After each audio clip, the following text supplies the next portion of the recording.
Good afternoon, everyone. Welcome, welcome.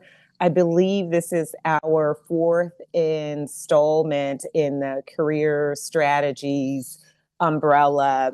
I'm very excited to welcome to the table three very dynamic, I'm calling them GCs. When we first met, I told them, you might not know who I am, but I absolutely know who you are. So I think we have an amazing opportunity before us today with three amazing women who have charted the course in front of us, or maybe alongside some others on the call. And I will get out of the way as quickly as possible. I won't go over their bios. I sent snippets of your bios out in the meeting invitations, and I'll let you all introduce yourselves. That many of you who have been on other calls will remember that when I called John Gilmore and asked him if he would present before the group under this effort, he and I were talking. He said, Tanya, I am seeing a lot of people who lose opportunities or don't do well in the opportunities that they are presented, although I know they are well and highly qualified. He said, I strongly suggest that we bring coaches to the table, and it might be even more critical and important than how to conduct a job search or a board search. So these are the three amazing women that he offered up, and Marla Persky, Audrey Rubin, and Mary Ann Hynes, who are all giants in their own rights. And I will come back at the end and bring us all together, let you know how you can get in contact with them. But I will step out of the way and I'll jump in, and I'll be here as you guys need me. I'll step out of the way and let them jump in here and introduce themselves. Thanks. Yeah, of course. Hello, everybody. I'm Marla Persky. I'm going to moderate today's conversation, and it is a conversation because Mary Ann, Audrey, and I are lucky to work with BarkerGilmore as strategic advisors and executive coaches. And we have all been general counsel. We have walked in your shoes. We know that being a general counsel or a chief legal officer is a very lonely position because people come to you for advice and guidance and the answers. And so who do you talk to?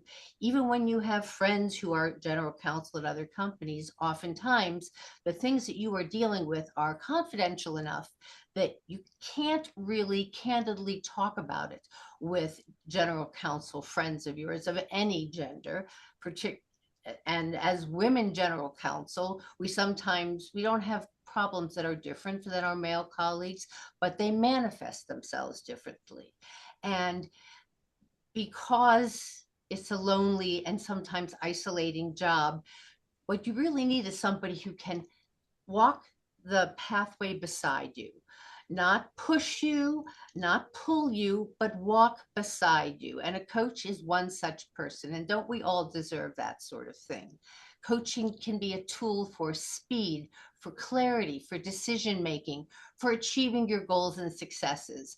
And you'll hear from my friends, but we all believe that executive coaching can give you a competitive advantage by giving you an outside in view with objectivity, but no judgment. So I was a general counsel for 15 years in two different uh, biopharmaceutical companies, one public, one private. 11 years ago, I very, very happily retired from the practice of law. And I was strategic about the way I did it. So I was thinking, what is it? I wasn't ready to take up golf and certainly not knitting. So what was I going to do with my life? And I decided that what I really liked was business. And so what I should do is take all of the years of business skills that I had amassed as in-house counsel and start some of my own businesses. And so one of the things that I do, along with Mary Ann and Audrey, is I am an executive coach for sitting general counsel. I have worked with BarkerGilmore now for 6 or 7 years, ever since this part of their business got started. And we work with people at all stages of their general counsel careers, from their next job is going to be general counsel to, oh my God, I just got the job. Now, what do I do with this job? To, if I have to do this for one more second, I'm going to pull my hair out. What do I do next? And everything in between. So, with that, Mary Ann, introduce yourself. Thank you very much, Marla. I'm Mary Ann Hynes, and I was the first woman general counsel in the Fortune 500, and it's a miracle that I still have my neck attached to my body. So I've been a GC at 5 global companies in various fields. Started out in computers and publishing, then went to aerospace, from there to mining, chemicals, and oil and gas. And from there to corn production and food production all over the world. So it's been a wonderful ride, and it's had over 35 years of being a GC with over 17 CEOs. You know, you have to learn how to diversify yourself, how to parachute in, how to immediately demonstrate value. And yes, the opportunities are phenomenal and the risks are amazing. So you've got to be prepared for that. And after I retired from being a GC, I became senior counsel with the world's largest law firm. And then I happily, because of Marla and Audrey being at BarkerGilmore and the rest of the phenomenal advisors, I joined BarkerGilmore as a coach. Coaching is near and dear to my heart. And I've done it throughout my career, but not formally like I am now. And so delighted to be with you. Thank you. Thanks, Mary Ann. Audrey, certainly not Hi, least I'm even. Audrey Rubin. I've been a GC of international companies as well. In fact, formed a lot of their international global affiliates. My companies were in the travel and technology space, as well as Grant Thornton, which was, of course, a partnership, a worldwide accounting and consulting partnership. So I was a kind of a startup technology travel company. It was not per se public, although I took them public. I was also the formation GC for Orbitz, another travel and technology company before it even had a name. And I loved being a GC, but I also took my business skills, unbeknownst to me. I was actually recruited to become the chief operating officer of the global law department of Aon Corporation. So I took my business skills, which I found I had great aptitude for, which kind of surprised me because I didn't go to business school. I went to law school, and I never thought math was my thing. It turns out you don't need math to understand budgets and planning and metrics. And I was the chief operating officer of the Aon Global Law Department. And then BarkerGilmore also was kind enough to bring me aboard. So I have the GC background. I also have the business skills and law department operations background. And I strongly believe in coaching and consulting.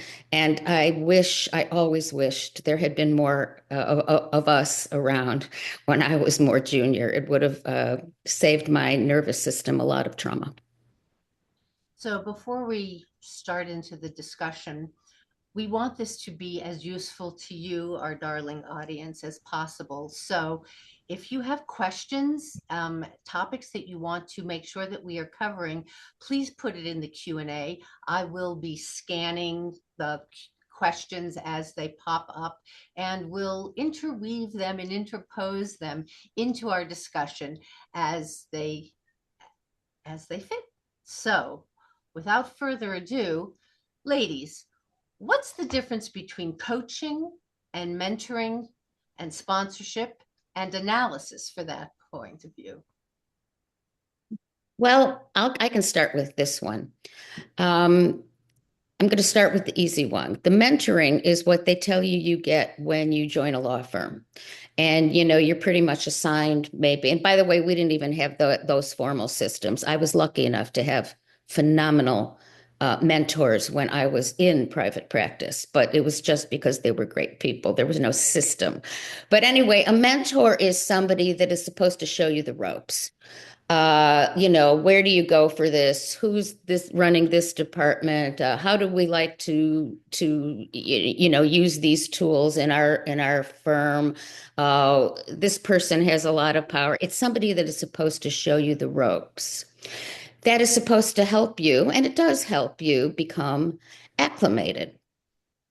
A sponsor is somebody who supports your shining in the spotlight. So the sponsor, which I loved to do, and not many people do it, is the person that appoints you to a special committee or asks you to present something to the board rather than them presenting it to the board, right? That is the sponsor who basically pushes you up, lifts you up, and gives you opportunity to shine. A coach like us is the person who, as Marla so beautifully put it, walks beside you and supports you and is there for you every step of the way. I always think of the ice skating coaches in the Olympics. These people are world-class, phenomenal, phenomenal people, and yet they still have the advantage of having coaches that say, now remember, when you get out there, whatever, smile, or you're going to be great, have a good time, or whatever. Somebody in your corner who can help you walk through things as they're happening, after they're happening. Maybe you had a great meeting, maybe you thought it didn't go so well. Talk to somebody about it who has your back and the experience to get you through the next situation or review a prior situation, give you tips on how to succeed. Always in your corner. I like to think of myself actually as your business psychologist, right? We're here for you. I'll give you an example of mentor versus sponsor. And, I came up when it wasn't a kinder, gentler world. So one of my sponsors I think of is a gentleman who is the head of the business law section of the ABA, and he was very successful, and he ran a giant international law firm. And he said, so-and-so introduced us. I want to give you a break. I want to give you an opportunity, and I'll give you an opportunity to succeed. And if you do good, I'll reward you. And if you don't, I'll never talk to you again. So, so don't expect your sponsors to carry your water. A mentor, because it was in the older times, I really never formally had a mentor. So I would beg, borrow, and steal to get advice from people. And I remember going to my first ABA meeting. There, sitting in the audience, was Jean Allard, who sat on 5 boards of directors, and she was the first head of the business law section of the ABA. I couldn't wait for the panelists to stop talking and to stick my hand in hers saying, Jean Allard, I'm so pleased to meet you. I've just come from Chicago. I was hoping to see you. And, that's the mentor. They don't need, I've never been with a law firm, so I didn't have anybody ever assigned to me, but I certainly learned how to seek out wise people and learn how to copy their best traits and adopt them as my own. But I thought you'd enjoy the sponsors. The sponsor who said. Right. Sponsors can be tough love sort of thing. Yeah.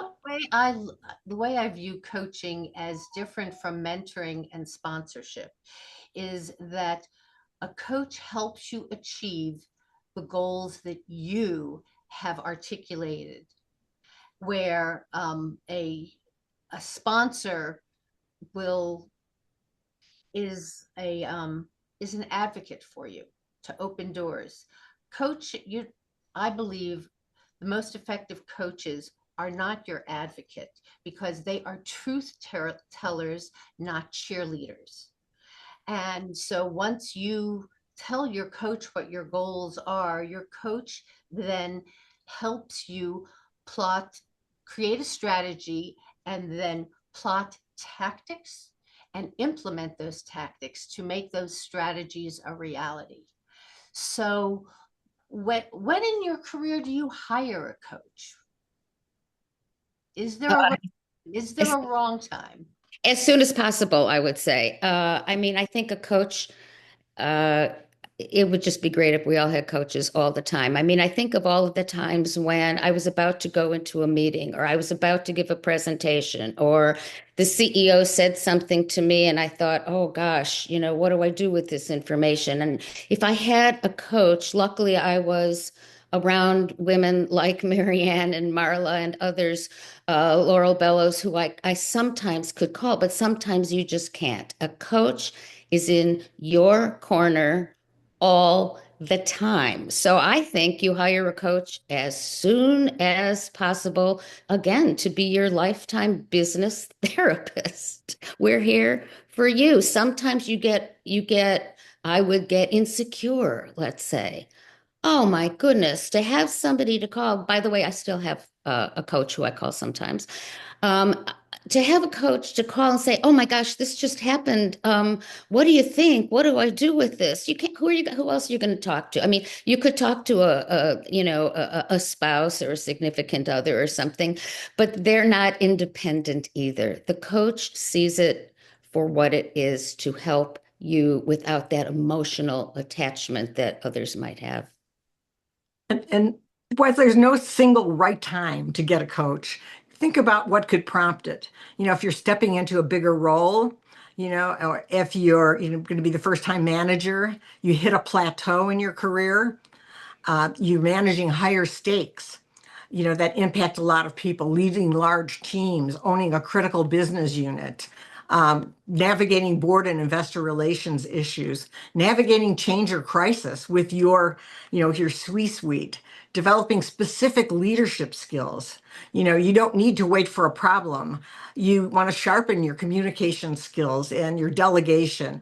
When you're preparing for the next move, the big move. And I'm a big person with that next big move. I mean, I used to crazy. I'd be on an airplane. I'd plot out the next year for myself. I'd also do it for my family, which, is totally crazy.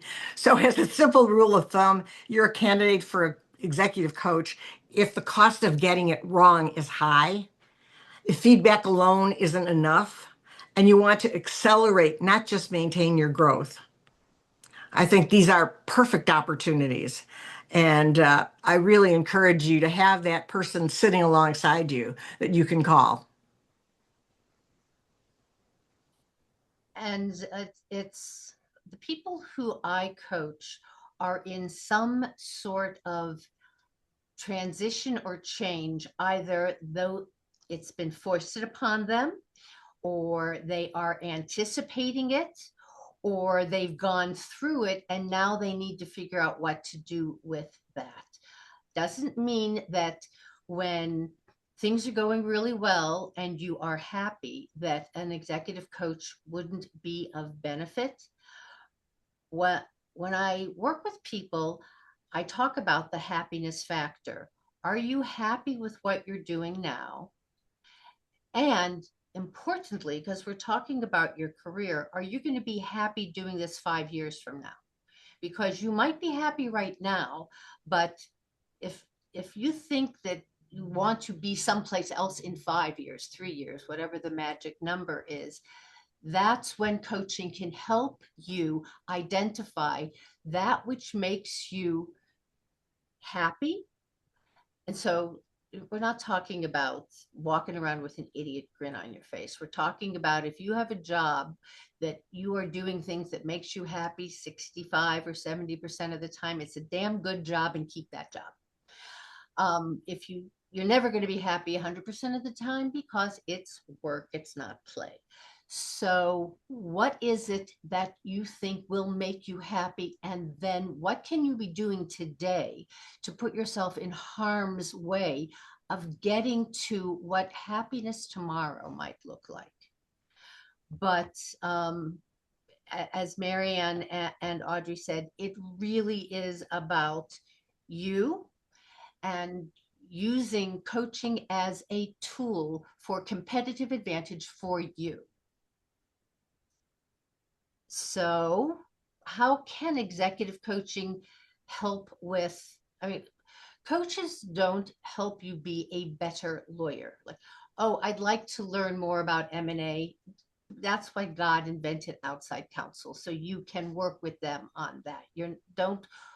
waste your time or money on an executive coach in order to learn more about M&A or how to handle mass tort litigation.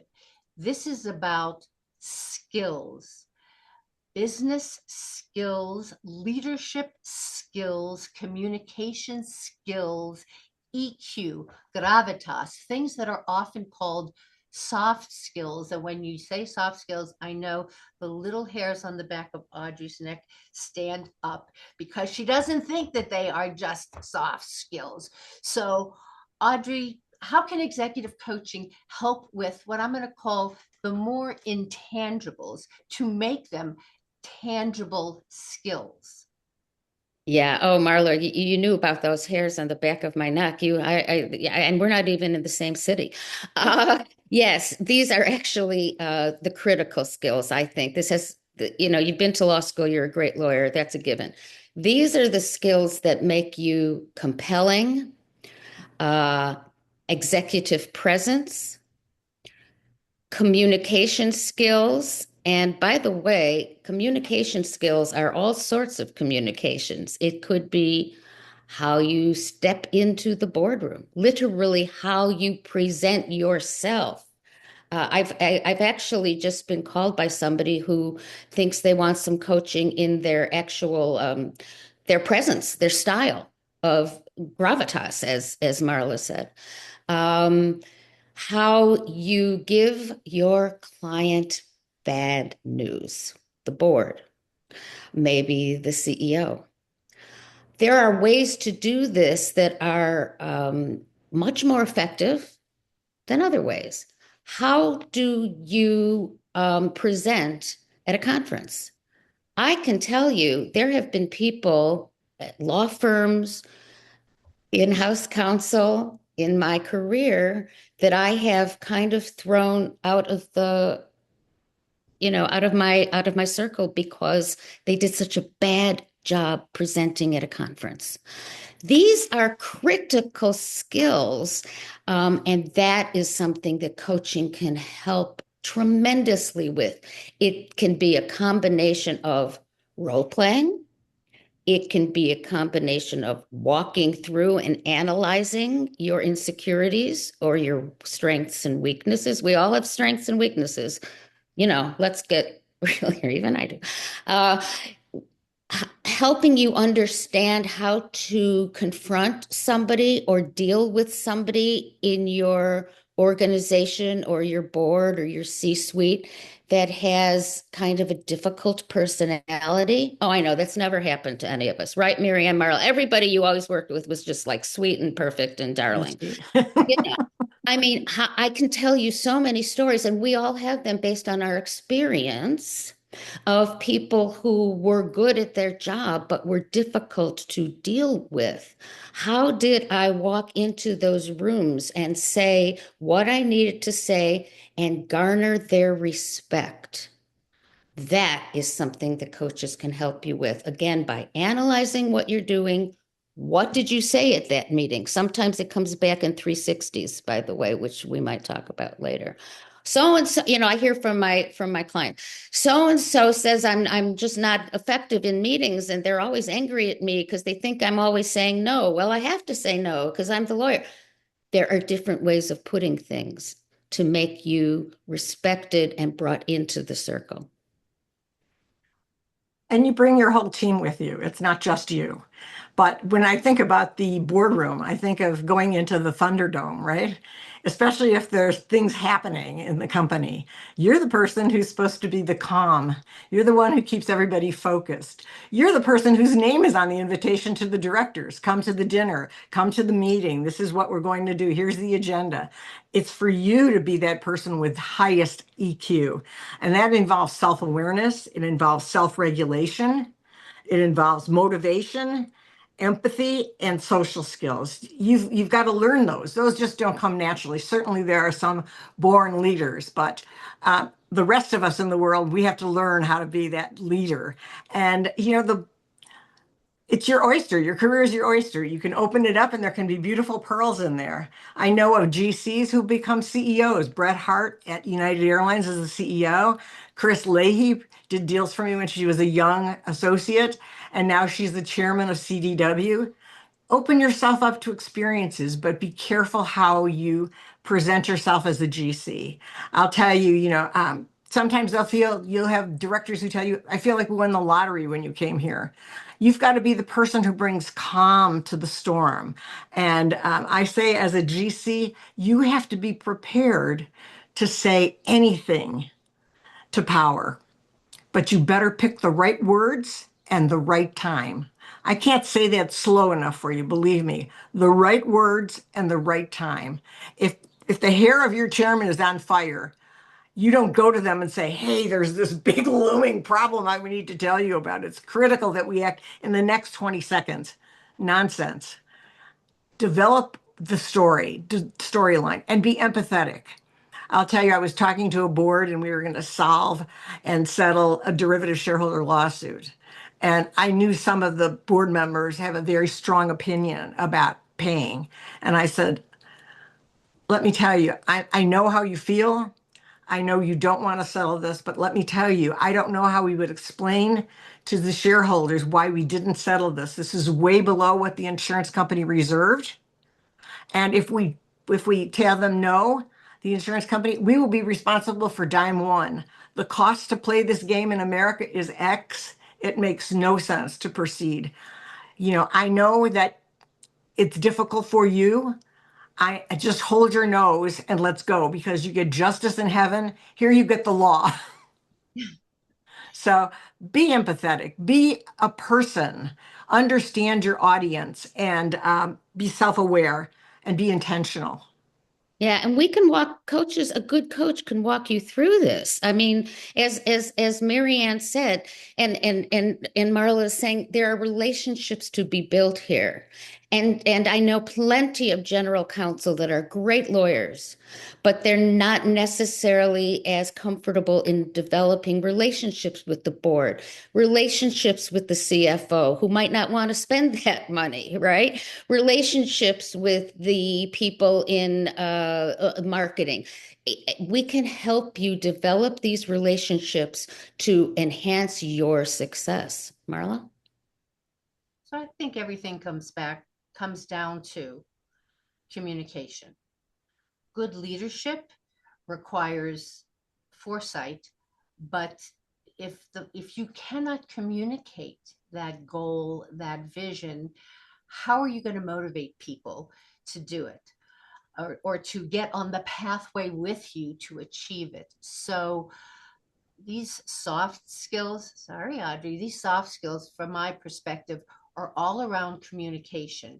And effective communication, again, in my mind, requires a bag of tricks, because different communication styles and methods depends upon the audience, the circumstance, the criticality. Are you communicating to guide? Are you communicating to explain? Are you communicating to support? You need to be able to read the room and figure out which trick you pull from the bag in order to be the most effective. People with, in my mind, with true gravitas, and coaching can help with this, walk into a room and they don't have to say a word, but people are aware of their presence. And people feel better that they're in the room, even if they sit there and they don't say anything, because nothing comes up that requires their input. But because they're there, people feel more comfortable because they've earned the respect because of past practices, past communication styles. What coaching does is help you identify what your natural communication style is, and then helps you get comfortable with altering it when the situation calls for it. There's a whole bunch of types of leadership. We all have our own natural leadership default, which is not going to work in every single situation. For those of you who have children, same parents, same household, same rules, but the way you parent each child is just a little bit different because their needs are a little bit different. It's the same thing with leadership. It's not one size fits all. And that's what coaching can help you do, is grow and expand and get more comfortable taking a leadership style or a communication style that is not your natural default. And that kind of goes back to, why would you want an executive coach if everything is going well? Well, it's going well today. Are you doing today what you want to do tomorrow? If something comes up for the first time, do you have a bag of tricks that you can look into? Or do you have somebody to say, look, I just want to talk to you about something. I just had a conversation with the CEO. It didn't go so well. I know I said something I should not have. Now what? Let's talk about it. That's what you get from a coach. Somebody who can hold the flashlight in the pathway ahead of you to say, oh, there is a divot. Be careful of that divot. And they can't walk it for you, but they can say, there it is. You may want to step over it or step around it. And here's how you do that sort of thing. So may I add, Marla, that as you can all hear about communication style, Marla is the pro. She's the GOAT at this. And she is the chairman of a public company. So she has seen various sides of the GC in her GC performing in the boardroom, right? So her feedback is what's essential. Understanding how you're being viewed, and that's really important. And these executive coaches can give you that feedback. What went well, what could have been done better? Well, that's very kind of you, Mary Ann. We all have you've listened to us. We all have our own different communication styles, but I can tell you that each one of us will flex our style to help the person who we are coaching hear and understand what we're saying. So, and hopefully we help the people who we are coaching be able to be similarly flexible. So I want to ask a different question, and that is, so you can pay for coaching out of your own pocket. The best of all worlds is that your company is going to pay for coaching. And there are those companies who believe that each one of their executives should have a coach because it is a tool to help their executives do really, really well and to get better at their jobs. But if you're not lucky enough to be working at that kind of company, does asking your company to pay for an executive coach for you signal a weakness or a vulnerability? I'll start off if you don't mind, Marla.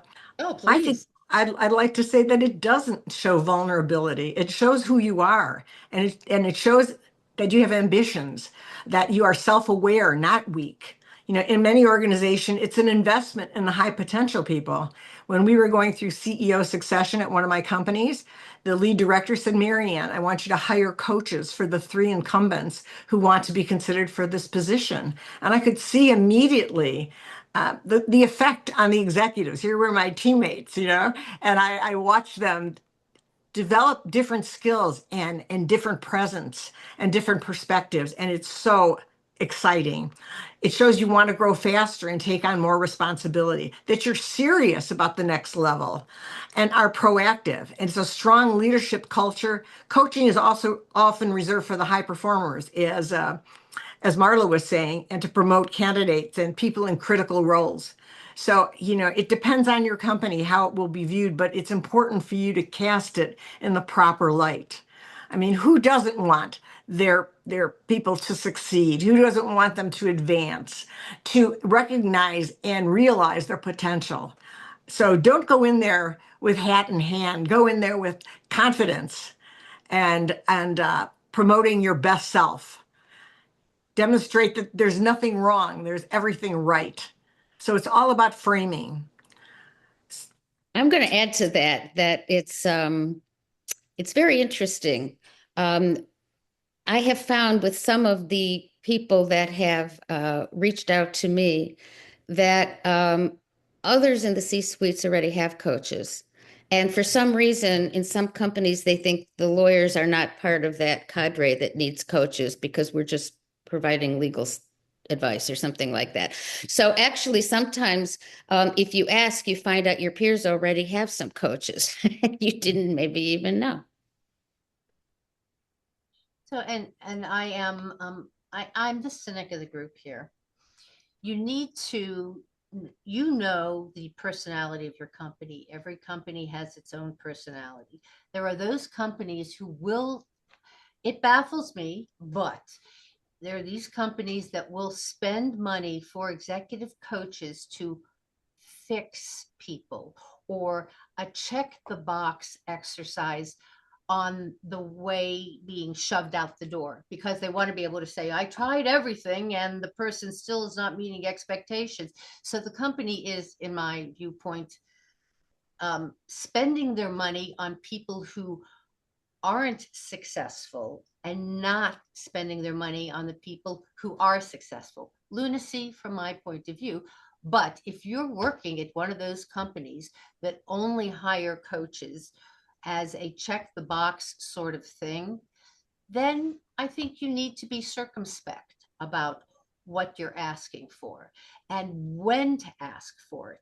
So if you're talking about career development, or what are you going to achieve this year, and so there's annual goals and then there's career goals, and doing all of that, perhaps when you start bringing it up at that juncture, you are setting the stage. But if you're at a company that views coaching as something to cover their backsides before they fire somebody, you're going to have to seed the ground before you bring in the mower.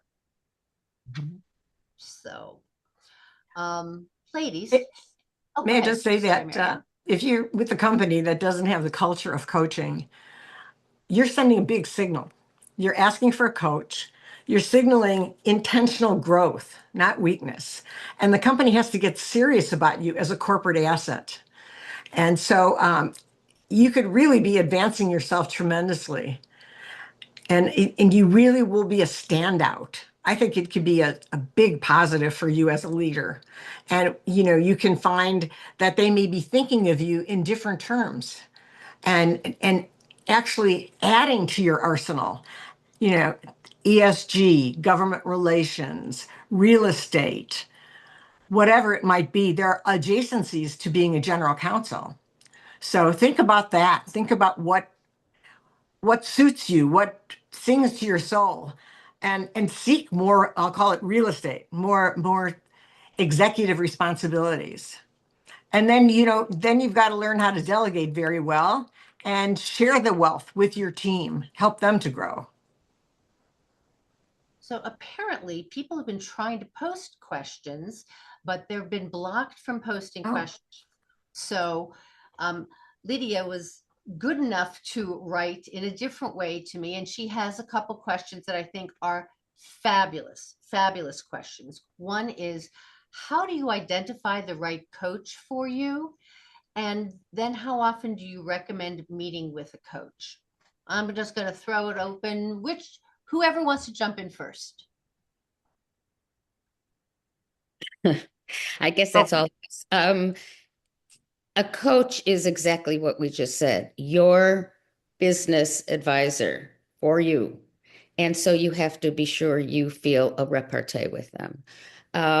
It's just kind of like anything else. You might have a great therapist or a great friend, but sometimes the click is not there. So I would say that's one of the most important things. You have to feel that you click with the coach. Obviously, I would highly recommend you go to BarkerGilmore and be provided with a few names, because we have literally a national, maybe world special, world renowned team. All of us have been GCs. All of us have been GCs. Some of us have been in different industries, in case that's relevant to you. So, some of them are men, some are women. It kind of doesn't matter to some people, but some people it does matter to. But be sure there's somebody who you feel will get you. That's so important, Audrey. And I agree. You should interview several people. And I think a litmus test for, is this person going to be the right coach for me? Is this somebody who you would be embarrassed to be honest with? Because if you would be embarrassed to be honest and very candid, then they're just not going to be the right coach for you. It needs to be somebody who you're not afraid is going to judge you, but will be honest with you. And if you've screwed up, they'll say, well, let's talk about how you can approach this next time that might have a different outcome. But they help you work through things, and you're comfortable enough to take off your mask and be very, very candid with them. And if you can't be comfortable, then they're just not the right individual for you. And as far as how often, that again depends upon you. The thing about one of the differences between, I think, coaching and mentoring is that mentoring is really, it doesn't have to be formal. Coaching is formal. And that's one of the things you and the coach talk about. Are you going to talk every other week? Are you going to talk once a month? There are some people who I've been coaching for years, and it's just because I'm a habit.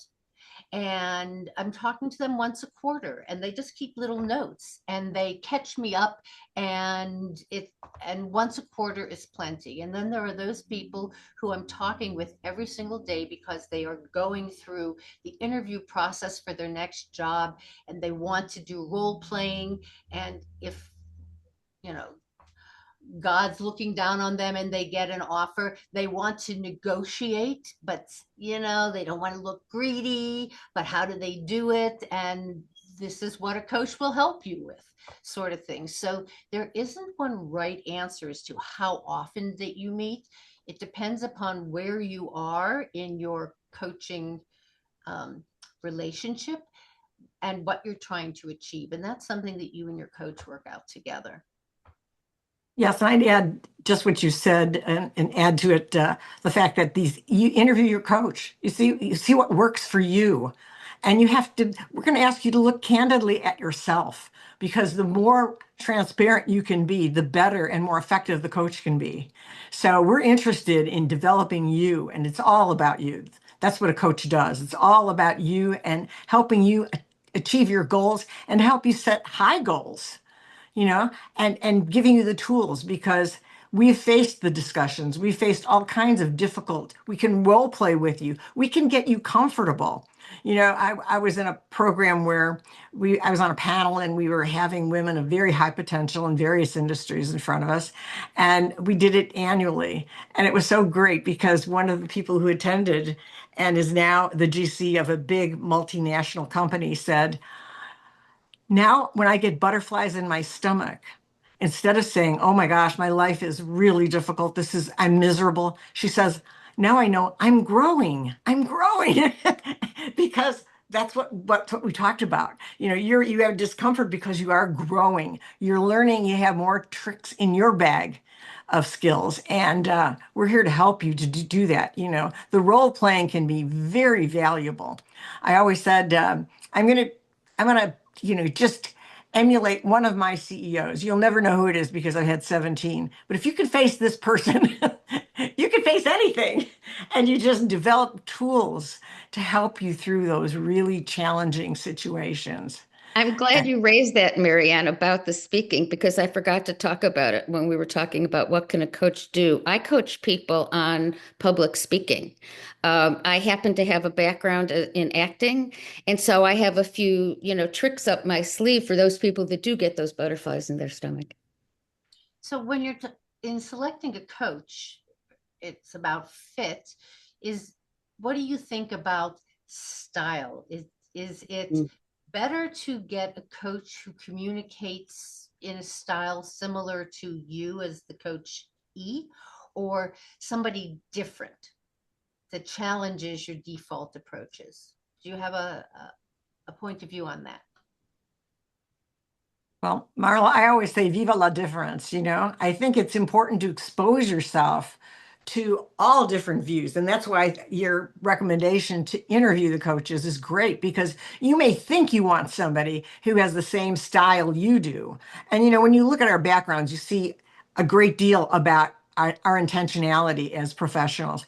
But you may speak to someone who seems very different and has a different style, and you think, wow, I can really expand my scope. So it just depends on what appeals to you, what sinks into your soul, and who you can be most candid with.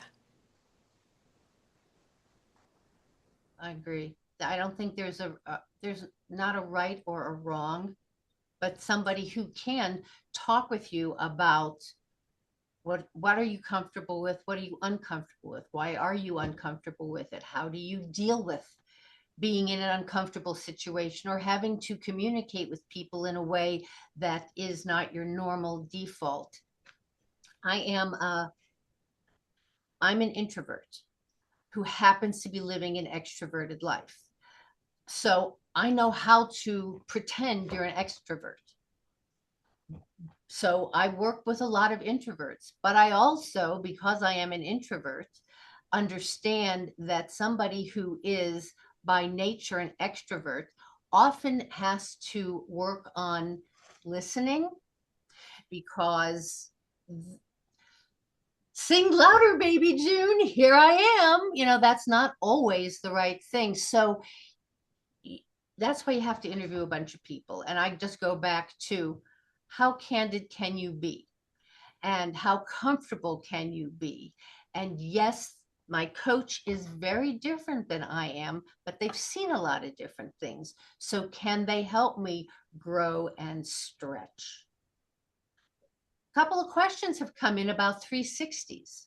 What do you all think about 360s? May I add something about a coach first? Of course, Mary Ann. Please. This is so interesting, because I would not have found this out if I did not know one of the prominent leaders of a large global law firm, and not the one I was with, another one.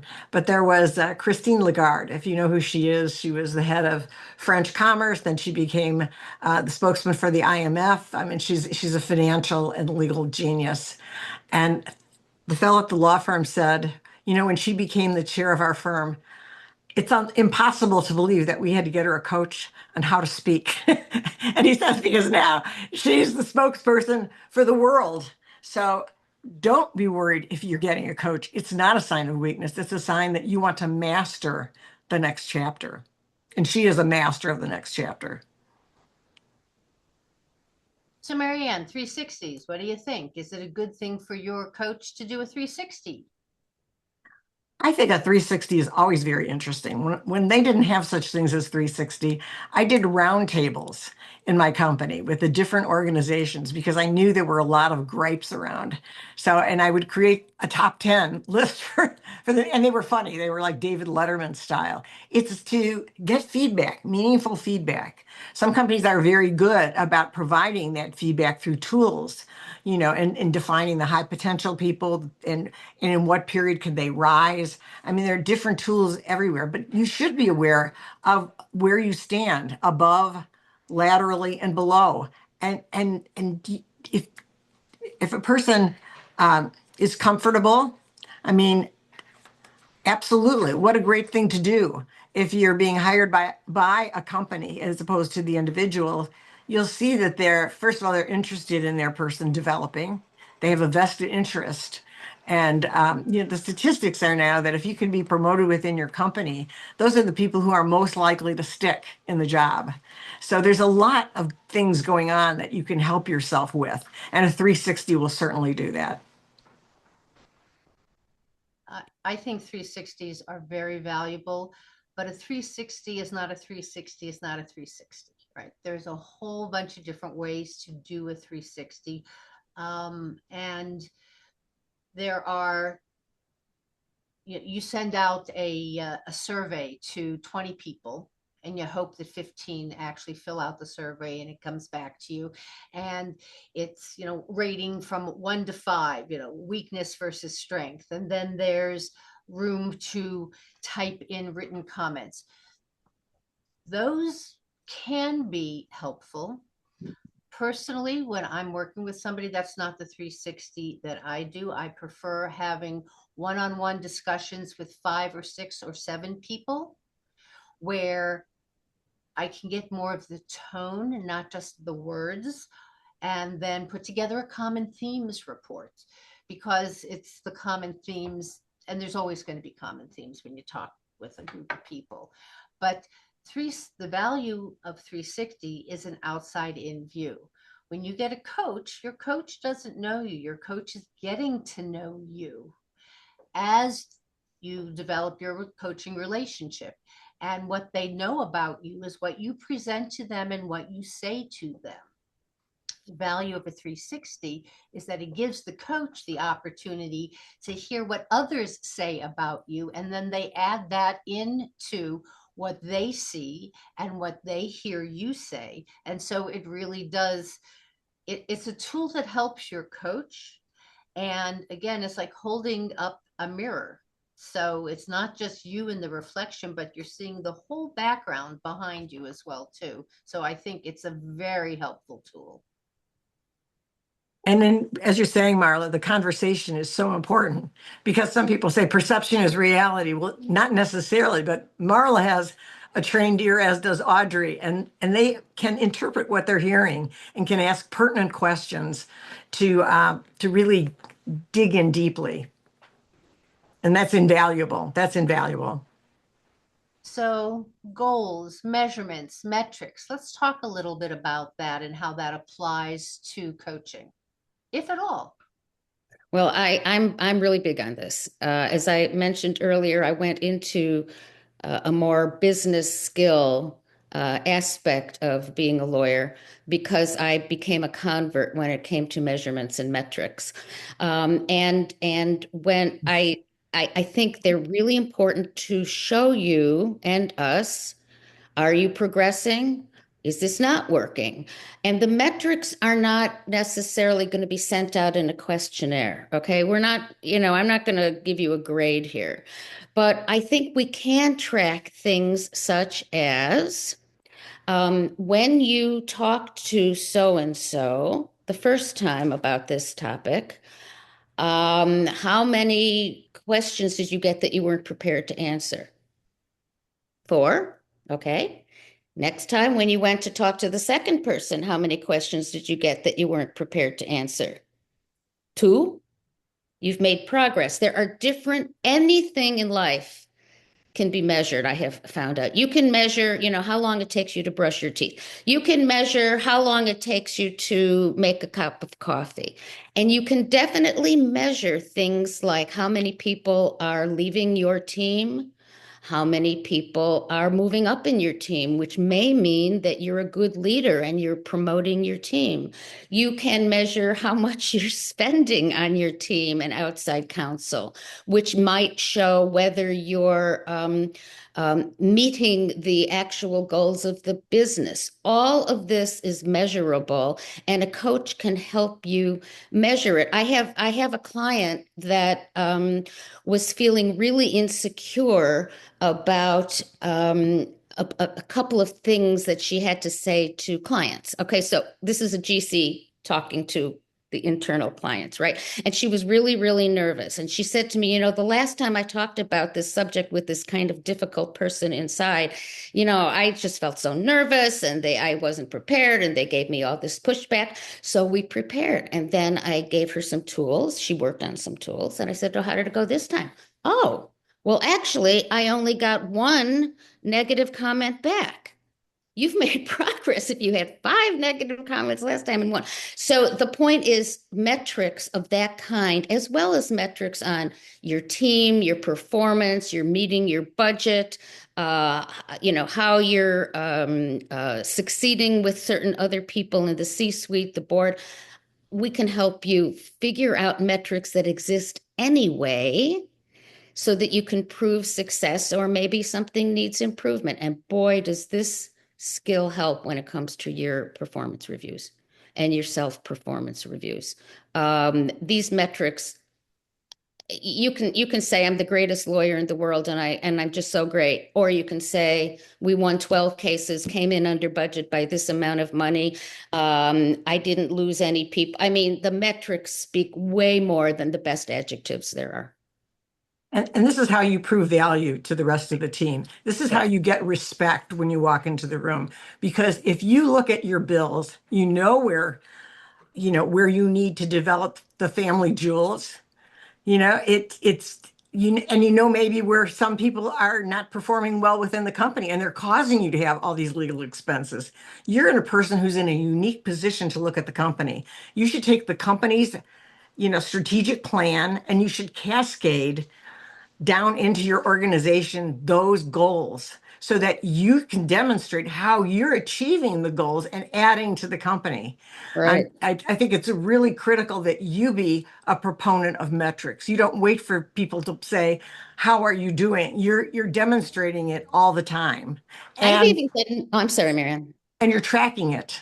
Right. I've even done metrics on how long it takes to turn a contract or a particular type of contract, right? So the client's always complaining, wait, you didn't do these contracts fast enough. It sits in the law department. Da, da, da, da, da, da. You can measure that. Wouldn't it be amazing to show up? And by the way, the business people, a lot of them know how to do this because they went to business school. So they love it when their lawyers do this. So you can measure how many steps did it take? How many days did it take? Why did it take so long? Maybe they were sending you so many emails and you can measure how long it takes because there's data out there to respond to an email that you could actually never pay attention to the contract itself. I mean, all of this can be measured. And when you prove it, it takes away the emotions. You've got the numbers. And if you settle a matter that's highly contentious and would be a very expensive lawsuit, write down how you took something that was a critical problem and could have cost a fortune and how it was solved with a business solution. That will make you get a crown. It really makes a big impression. So there's this old saying that without a destination, any road will get you there. A goal, there are different kinds of goals. There are goals for the business achievement goals that you as general counsel will then create goals for the department that support the business goals. There should also be career goals. You should have career goals. And maybe, again, no judgment, maybe your career goal is, I just want to keep this damn job until I'm 65 and I can retire. Okay, but that's a goal. So what are we doing to make sure that that's going to happen? To the maximum extent anything is totally controllable. Or maybe it is, I always wanted to be a general counsel because I thought that's what you should want to shoot for. Well, now I'm general counsel and I got to tell you, I don't really like the job. It's so administrative. I miss practicing law. I wish I was still doing X, Y, and Z. But what do I do? Now I'm a general counsel. I'm locked in the general counsel box. Will I ever get out before I die? Well, this is what there are: career goals, there are business goals, there are department goals. And coaching can help you work on any and all of them. So we have 2 minutes left, and I would love to turn this back over to Tonya to now take all of this and wrap it up and have it make sense to the audience. And okay, good. This was amazing. Thank you guys so much. Okay. So I think we touched on a lot of good nuggets. One, how, when, and why you'd use a coach. Fit, timing. I loved it. I think we're in the day and age of vision boarding and manifesting our future. But Mary Ann told us she's been doing that for years for both her family and her business realm. We talked about, and there have been a lot of discussions within the group about 360s, other types of assessments, albeit Hogan disc or what have you. It sounds like we're big fans. We don't necessarily subscribe to one pathway, just ensure that we're doing something. I think we all talk separately about how a general counsel, chief legal officer, what have you, can determine what the reputation of the legal department is, and the reach outs, the one-on-ones, the roundtables, the 360s, the soft launch questions. There are many different tools that can be used, can assist with determining how the department is perceived, which then can be leveraged in a positive way or can be managed against if there is some damage control that needs to be done by way of timing, the way messaging is delivered. So let's say we heard from all of you amazing people and we wanted to explore getting in touch with you, or there's some follow-up questions. Talk to us and close us out on, just like how engagements work, how someone could get started.